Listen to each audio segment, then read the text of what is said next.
Hey guys, I am Game Advisor and welcome back to another Icarus update video. Before we get started, I just want to clarify I apologize for us missing week 39. Long story short, I was on vacation and unavailable to actually record the audio for the video, therefore we did have to postpone it till this week. With that being said, in the beginning of this video for the first few minutes, we're going to cover the previous update, which is week 39, and then we will jump to the week 40 update. If you don't care about week 39 because you've already seen it and you already know what's going on, then there should be a spot down below to signify when the next section will start. So let's get started.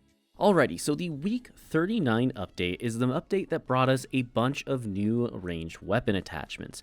There is some other stuff in here, and I'm just going to kind of glance over this since this was the previous week's update, so I'm sure a lot of you have probably already checked it out and experienced it, but I'm just going to kind of give you my opinions on what we're talking about here.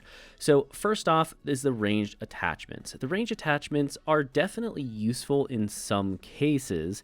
However, my problem with the ranged attachments are two major things. One is the fact that they are kind of expensive, and two is the fact that you need to get so late into the game to actually use them.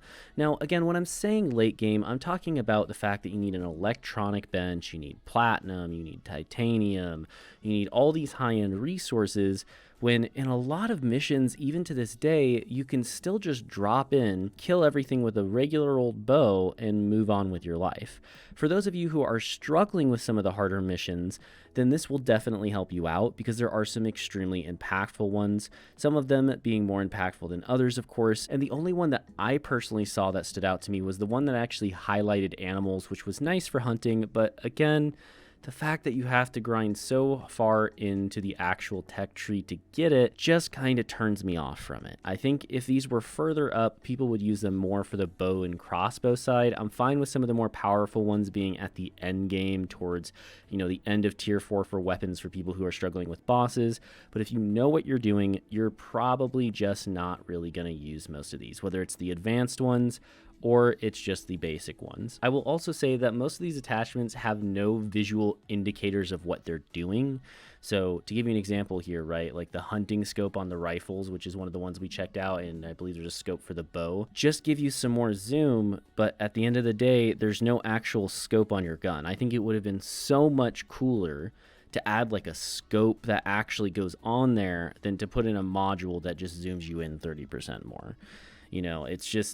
It doesn't seem as exciting to me. Maybe they'll add this later on. I get this is just a patch, but again, this is what I'm talking about. If you've watched my previous videos, I'm a little worried because it seems like they're putting things into the game that aren't finished enough to be into the game. They're not fully polished, and we'll talk about that more when we get into the next update. But otherwise, the only other thing they mentioned in here is that there will be taming and mounts coming sometime soon. We do confirm later on in the next update that the buffalo is going to be one of those mounts and that you will be able to tame them. It seems like there might be some kind of way to tell like a dog to attack, like a pet style of combat.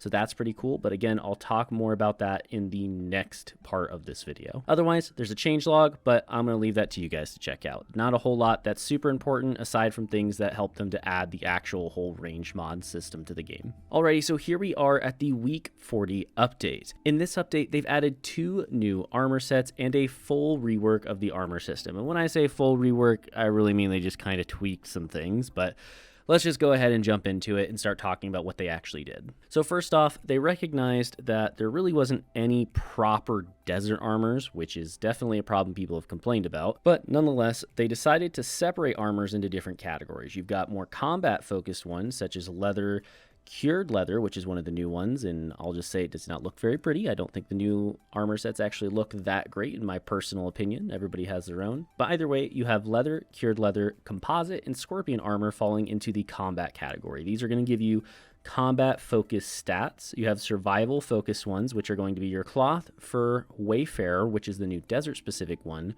polar bear, and sandworm. Again, these are mostly focused around things like resisting the temperatures or giving you more oxygen, purely focused around you not dying to elements and things like that. You also have the stealth sets, which are the ghillie and hunter sets, and I'm going to be honest with you, they are not that great. I don't think many people use them at this point in time, and I still don't think people are going to use them in the future. They're just not worth it.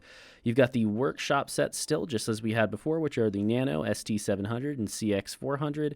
You probably have heard about those in previous updates, so I'm not going to go into them. They're basically second best or best in most cases because they are so expensive to craft for a lot of people. Again, I know some of you guys watching this might have 10,000 exotics saved up, but for some people, 250 to 500 exotics is a lot. So just understand that for most people, this is like a very expensive purchase for them. With that being said, they did also add some pretty important changes to where they kind of all fall in their balance and in the tier tree. So as I talked about a second ago, they basically only had one desert type of armor, and that was your cloth armor, and it was a tier 1 item. There was no higher version of a desert specific one to help you survive in the desert, which is the whole reason they added Wayfarer.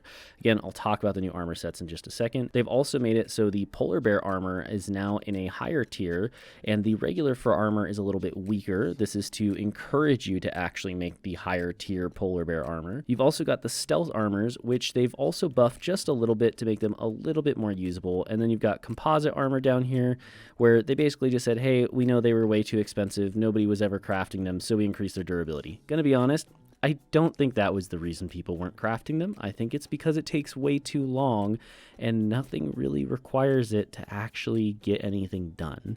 They also removed the gold cost, but again, that wasn't the issue. The issue is the composites. No one wants to make the composites. You have to make so many freaking benches to get this thing made, and it takes so much grinding when you could have just made a hunting rifle, killed whatever you were going after, and not have needed the armor in the first place. Again, this is just my opinion. I really think composite armor is still in a very, very bad spot.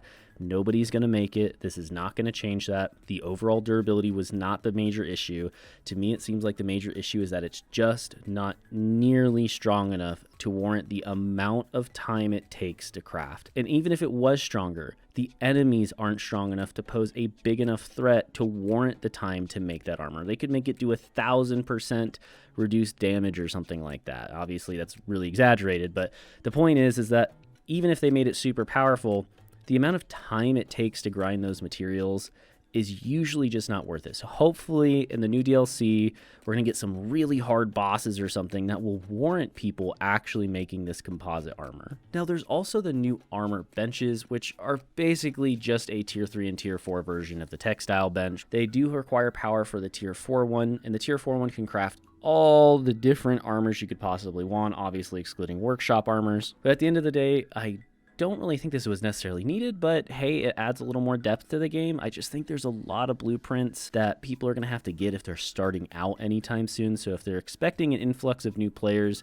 they might have to make it easier to get blueprints at the start so that new players can get some of these crazy unlocks. Because at this point, I think we're pretty high on the amount of things you have to unlock, and you have to get well above max level to actually get everything. And I understand not everybody is supposed to get everything. That's not how the game's designed. But for new players, there is just so much they need to unlock that it's going to take them a very long time to get to the point where they can craft everything they actually want to craft. And it's not bad that there's a grind. I just don't think it's good that there's so many unlocks for things that could just kind of be bundled up into say, hey, here's a textiles unlock button. If you unlock this one, you get all of them for free, all the later ones or something like that. I don't know how they would go about it. I just think they might need to take that into consideration. Maybe make it the first 10 to 20 levels, you get 4 blueprint points or 5 instead of your traditional 3, something along those lines. Now, the new armor sets that come along with those workbenches, which are kind of the highlight of this whole thing, are the Wayfarer and Cured Leather Armor. These two things are very expensive as they're going to require the 2 new resources that have also been added with this update, and I don't think anybody's going to bother to craft these unless they make the desert biome extremely difficult. Cured leather, some people might craft, but I think most people will stay away from the Wayfarer set only because of the fact that it requires so much platinum, which takes a very long time to smelt. So again, personal opinion here, I don't think people will bother with them unless they make the desert biome extremely difficult or make missions that focus around the desert biome being extremely difficult weather-wise. The Wayfarer set doesn't look that bad. I think they're kind of going for like a Dune style of look to it, where it kind of reuses water. As you can see, there's tubes on it. But at the end of the day, again, I don't think it's something many people will craft. You also have the cured leather armor set, which requires 2 of the new materials, and those are going to be cured leather, which is, by the way, made in the drying rack for those of you who don't know, because that is not explained unless you read the patch notes, and platinum weave, which is the thing that's going to basically just require platinum bars, just like the Wayfarer set, except you don't need as much to make this one. It's very easy to get the leather. I think it's 6 leather and like a couple of tree sap in order to make one, so it's not that expensive. It's not a big deal. It is interesting though. I don't see many people using it, and I'll be honest with you guys, the cured leather armor set, I don't like the cosmetic for it. It feels like it's just like somebody took a piece of leather and slapped it on your armor with a piece of tape. I mean, it's just a hot take. No shade is trying to be thrown towards the dev team or whoever designed it, but I personally do not like the look of it at all. I think the regular fur armor set looks so much better than this one. The helmet doesn't even actually cover your head. It's kind of like a neck brace or something for somebody who just got in a car accident. But hey, it's in there. Is what it is. They then address a 90-day limit error, which basically was just people's characters getting deleted. They said, hey, don't worry, we'll go ahead and replace them for you. So if you had that issue, you can read this little section and it might help you out. Otherwise, I'm just going to skip past it. Next, we have the little changelog, and the changelog does actually have a couple of interesting things that they mention. First off is that the hunter armor set now uses cured leather as for its repairing, since it is a new required resource to actually craft it.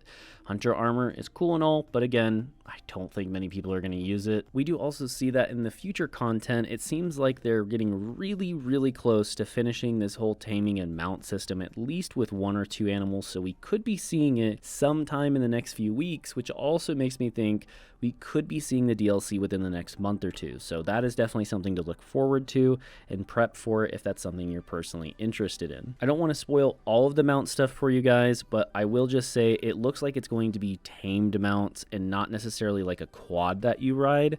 So if you were hoping for a proper true vehicle that uses gas or something, you might be out of luck, at least on this first pass of the mount update that they're going to be adding. And they did say that in the previous update, they were trying to make this so that it kind of fit into the gameplay already. They wanted, you know, the walk times to be reduced because they're just not fun to experience, you know, so we'll see what happens with it. I'm excited to ride certain mounts that I'm not going to spoil for everybody, but it looks interesting and it's something new to the game that I think could really breathe some fresh new life into it, which the game really needs. Right now, they have to be 100% on point when that DLC hits, because that DLC is the only thing that is going to bring this game back into the mainstream at this point. When it hits, a lot of players are going to want to come check out the game again, and if the game is not polished and balanced for those players that are returning and new, they are not going to grow, and I have a feeling this game might sink, which is what scares me because I know you guys love this game, and I definitely enjoy it a lot myself. So either way,